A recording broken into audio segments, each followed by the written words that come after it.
Il y a 2 tapis de course dans notre salle. Leur vitesse augmente automatiquement, jusqu'à un maximum de 25 km/h.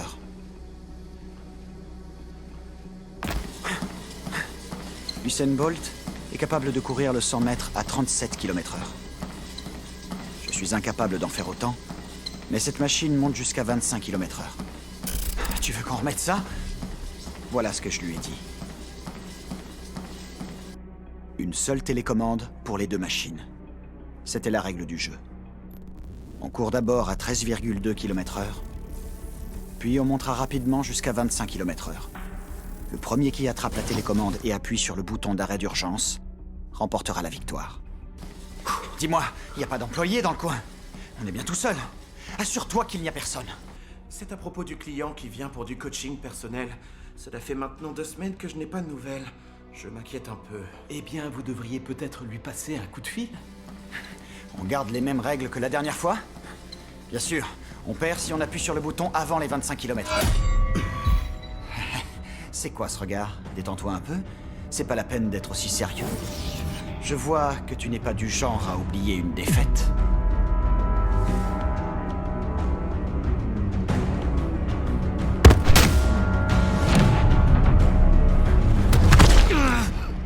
Alors, on reprend les mêmes règles ou pas?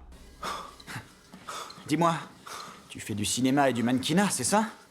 C'est pas trop dur à gérer d'avoir 2 travails? Monsieur Kishibe, si j'étais vous, je garderais mon énergie pour courir.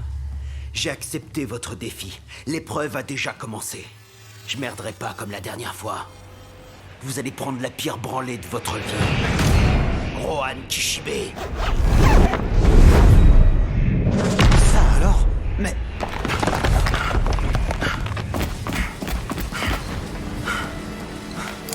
17,2 km/h.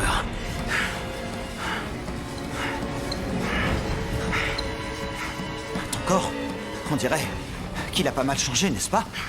Ton nom, c'est bien Yoma Hashimoto. Tu as bien 21 ans. Waouh! Sur les côtés, ce qu'on voit, c'est ton muscle dentelé antérieur. Tu as vraiment pris du niveau. Les contours de tes muscles sont dessinés à la perfection. Je n'avais jamais vu ça de toute ma vie. Je n'en crois pas, messieurs. Vous feriez mieux de la boucler.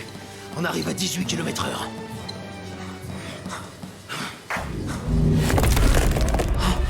Que se passe-t-il? La forme de ces muscles. Qu'est-ce que ça veut dire? On est maintenant à 19 km/h. Monsieur Kishibe, la dernière fois, je vous ai vu mettre un coup sur la table avec vos doigts, dans le but d'obtenir un avantage déloyal qui vous a favorisé, en faisant en sorte que la télécommande tombe dans votre main. Votre victoire est donc tout sauf légitime, et vous le savez bien. Cette fois, il n'y aura plus aucune ambiguïté. Je me laisserai pas avoir une deuxième fois. Tu l'as peut-être oublié, mais ça n'est rien de plus qu'un jeu. Ouais, je vous l'accorde, ça n'est qu'un simple jeu. On ne fait que s'amuser.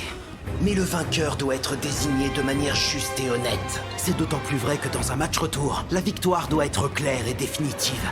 Une revanche doit être faite dans les règles de l'art. Tu n'as simplement pas su attraper la télécommande. Tu es en train de dire que je suis un tricheur? Je dis simplement que la compétition doit être juste.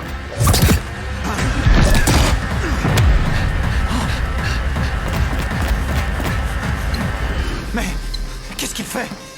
Il est vraiment en train de courir à l'envers? À 20 km/h? Incroyable!